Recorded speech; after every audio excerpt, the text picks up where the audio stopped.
এই ক্লাসের বিষয় হলো কৌণিক বেগ ও রৈখিক বেগের সম্পর্ক, কৌণিক ত্বরণ ও রৈখিক ত্বরণের সম্পর্ক এবং রৈখিক গতির সমীকরণ ও কৌণিক গতির সমীকরণের বা বৃত্তীয় গতির সমীকরণের মধ্যে তুলনা। তার প্রথম টপিকটা হচ্ছে কৌণিক বেগ ও রৈখিক বেগের সম্পর্ক। ধরি একটা বস্তু বৃত্তপথে আবর্তনরত, বৃত্তের কেন্দ্র ও বস্তুটা এ বিন্দুতে ছিল। কিছু সময় পর, ক্ষুদ্র সময় পর, সময়টা ক্ষুদ্র সময় ধরো টি সময় পর বস্তুটা বি বিন্দুতে এলো এবং কেন্দ্রে থিটা কোণ উৎপন্ন করলো, অর্থাৎ তোর কৌণিক সরণটা থিটা। আর বৃত্তটির ব্যাসার্ধ ধরাই আছে আর, বৃত্তটির ব্যাসার্ধ আর। তাহলে এখানে বলে রাখা ভালো যে এ থেকে বিতে যাচ্ছে খুব কম সময়ের মধ্যে, তার মানে এই এ থেকে বি এই দূরত্বটাকে সরণ ধরা চলবে। এ থেকে বি এই দূরত্বটিকে সরণ ধরা চলবে, কারণ সময়টা ক্ষুদ্র। অর্থাৎ সময়টাকে ক্ষুদ্র ধরলে এবিটাই হলো সরণ, এবিটাই হলো বৃত্তচাপ, এবিটাই হচ্ছে ওই সময়েতে বৃত্তচাপ। তাহলে আমাদেরকে এই লেখাটুকু আগে লিখে নিতে হবে। ধরি একটি বস্তুকণা বৃত্তচাপ ব্র্যাকেটে এস বাই ব্যাসার্ধ ব্র্যাকেট আর হতে S equal to R theta. তাহলে রৈখিক সরণ এস, কৌণিক সরণ থিটা।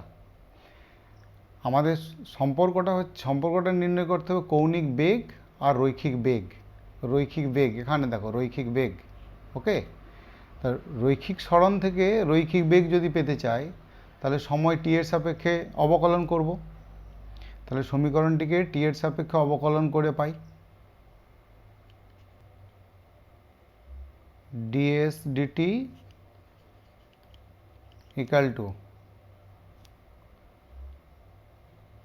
আর into d theta d t plus theta into d r d t. U v মেথডের ডেরিভেটিভ, একবার আরটা রয়ে যাবে, থিটার ডেরিভেটিভ হবে টি এর সাপেক্ষে, প্লাস থিটাটা রয়ে যাবে আরের ডেরিভেটিভ হবে। ইউভি মেথডের ডেরিভেটিভ করা হলো, অবকলন করা হলো। তো এখানে কিন্তু ডিআর ডিটির মানটা শূন্য হবে। কেন বলো তো? কেননা আরের ভ্যালুটা, কেননা আরটা কনস্ট্যান্ট, আরটা তো স্থির। তাহলে স্থির কোনো রাশির ডেরিভেটিভ শূন্য হয়, অবকলন শূন্য হয়। তাহলে এখান থেকে লিখে দিতে পারবো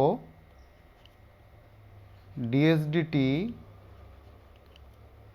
equal to r into d theta d t, মানে দেখো ওমেগা,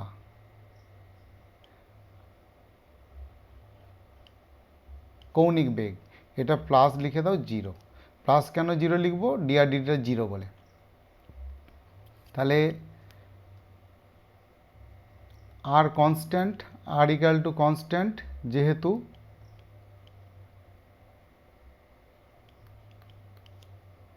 তাই d r d t equal to zero এবং কৌণিক বেগ omega equal to d theta d t. এখন এইখানে দেখো ডিএস ডিটি মানে হলো রৈখিক সরণের ডেরিভেটিভ করেছি সময়ের সাপেক্ষে, তার মানে এটা রৈখিক বেগ। তাহলে অতএব রৈখিক বেগ v equal to r into omega. রৈখিক বেগ মানে ভি, কৌণিক বেগ মানে ওমেগা। তাহলে এদের মধ্যে সম্পর্ক হলো ভি সমান আর ওমেগা। ওকে, এখানে বিশেষ দ্রষ্টব্য করে একটি কথা বলে রাখি। ওমেগা হলো অক্ষীয় ভেক্টর রাশি। অক্ষীয় ভেক্টর রাশি অ্যাক্সিয়াল ভেক্টর বা বলতে পারো সিউডো ভেক্টর। অ্যাক্সিয়াল ভেক্টর বা বলতে পারো সিউডো ভেক্টর, ছদ্ম ভেক্টর বলে। আবার আবার আর এটাও তো দূরক ভেক্টর, এটাও দূরক ভেক্টর। এর অভিমুখটা কেন্দ্র থেকে, বৃত্তের কেন্দ্র ও থেকে এ পর্যন্ত, এর দিকে। তাহলে আরটাও ভেক্টর, আরও ভেক্টর, ওমেগাও ভেক্টর, ভিটাও ভেক্টর। তার মানে নিশ্চয়ই আর ওমেগা, আর এবং ওমেগা এদের ক্রস গুণফল করে ভিটা পাওয়া যাবে। দুটি ভেক্টরের গুণফল আছে, সেটি আবার একটি নতুন ভেক্টর, তার মানে নিশ্চয়ই এই ভেক্টরটি ক্রস গুণফল। তাহলে সেই হিসাবে আমরা লিখতে পারবো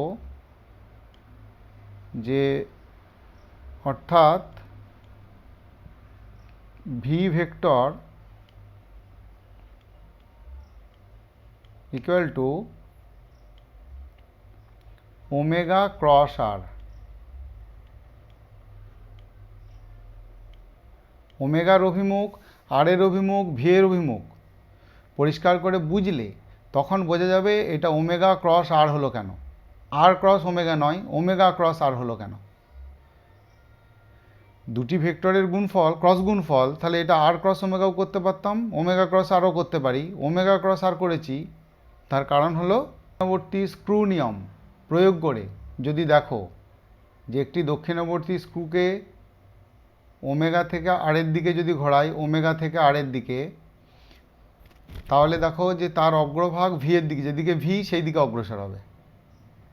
তাই জন্য v vector equal to omega cross r লেখা হলো। দক্ষিণাবর্তী স্ক্রু নিয়ম দিয়ে এই দিকটাকে বিবেচনা করা হয়, দিকটাকে খেয়াল করা হয়। ওকে, এর পরের প্রশ্ন, কৌণিক ত্বরণ ও রৈখিক ত্বরণের মধ্যে সম্পর্ক। আমরা কৌণিক বেগ ও রৈখিক বেগের সম্পর্ক প্রতিষ্ঠা করেছি, এখন সেটি লিখে নেব।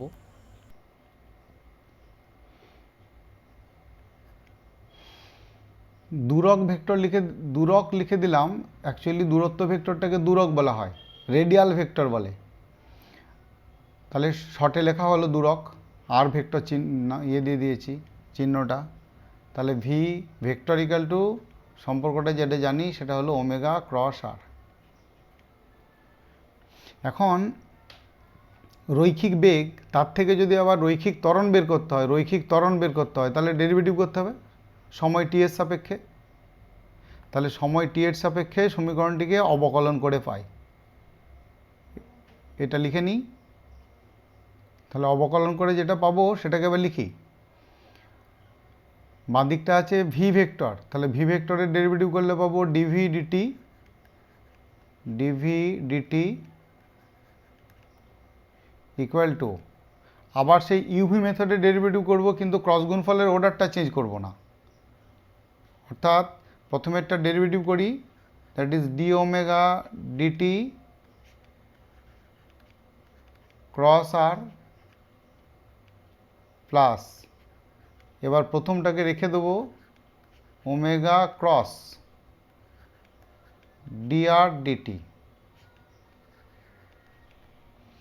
এবার তোমরা তো আগেই দেখলে যে ডিআর ডিটির মানটা 0, আরটা কনস্ট্যান্ট যেহেতু ডিআর ডিটি ইকুয়াল টু 0। তাহলে আমি এখান থেকে লিখতে পারবো ডিভি ডিটি মানে রৈখিক বেগের অবকলন করা হয়েছে সময়ের সাপেক্ষে। রৈখিক ত্বরণটাকে এ চিহ্ন দিয়ে প্রকাশ করো, a equal to d omega d t মানে আলফা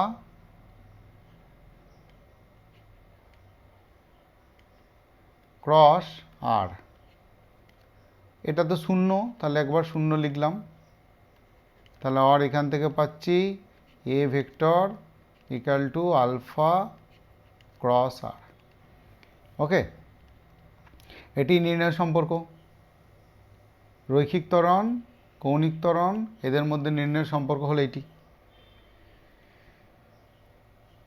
এখানেও একটা কথা বলার আছে, সেটা হলো রৈখিক ত্বরণ এটাকে ট্যানজেন্সিয়াল ভেক্টর বলে বা ট্যানজেন্সিয়াল অ্যাক্সিলারেশন বলে। এটা অক্ষীয় ভেক্টর।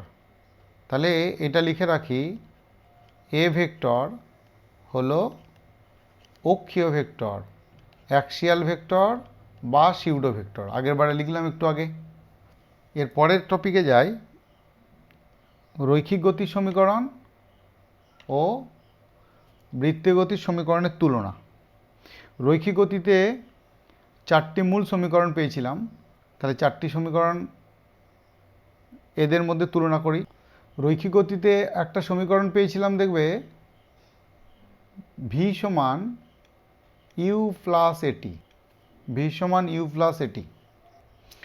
এই সমীকরণটির বৃত্তীয় গতিতে রূপ হচ্ছে omega two equal to omega one plus alpha t. 2 নম্বরে যায়, রৈখিক গতিতে একটা সমীকরণ পেয়েছিলাম s equal to u t plus half a t square. বৃত্তীয় গতিতে ওই সমীকরণটির রূপ theta equal to omega one T plus half alpha T square. 3 নম্বরে চলো, v square equal to u square plus 2as। রৈখিক গতির ওই সমীকরণটির অনুরূপ বৃত্তীয় গতির সমীকরণ ভি স্কোয়ারের পরিবর্তে ভি এর পরিবর্তে তাহলে ওমেগা টু লিখব, অর্থাৎ এটা হলো ওমেগা টু স্কোয়ার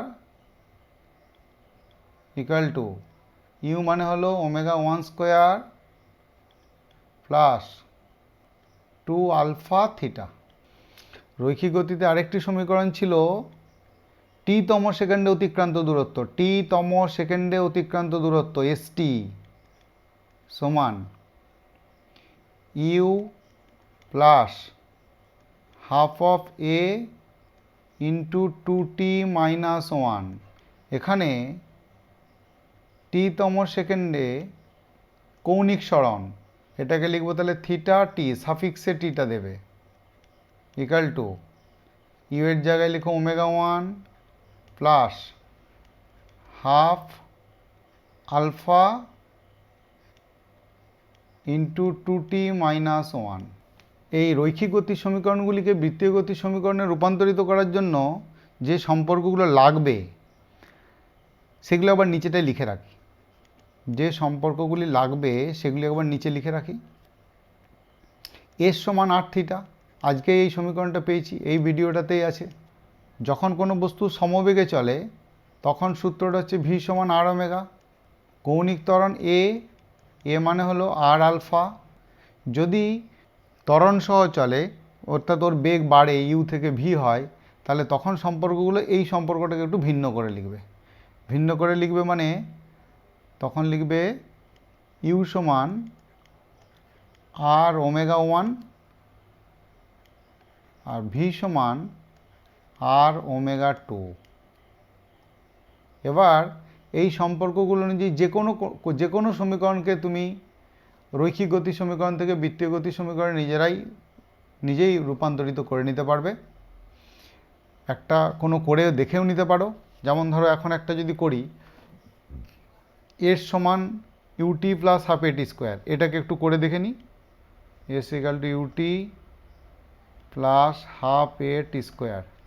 এসের জায়গায় বসাও, এসের জায়গায় বসবে আর থিটা, তাহলে আর থিটা বসলো ইকাল টু ইউ মানে বসাও আর ওমেগা ওয়ান, তাহলে আর ওমেগা ওয়ান টি প্লাস হাফ এর জায়গাতে বসাও আর আলফা, তাহলে আর আলফা ইন্টু টি স্কোয়ারটা আছে। বোথ সাইড থেকে আটটা ক্যান্সেল হয়ে যাবে, তাহলে থাকবে দেখো theta equal to omega one T plus half alpha T square. মানে এই সমীকরণটি এসে গেল। প্রত্যেকটি সমীকরণকে এরকম রৈখিক গতির সমীকরণ থেকে বৃত্তীয় গতির সমীকরণে রূপান্তরিত করা যাবে। এই চ্যাপ্টারেতে এই সমীকরণগুলি দিয়ে অঙ্ক হবে, তাহলে এই সমীকরণগুলিকে সঠিকভাবে খেয়াল রাখবে। বোঝা গেল এ পর্যন্ত? That's all for now.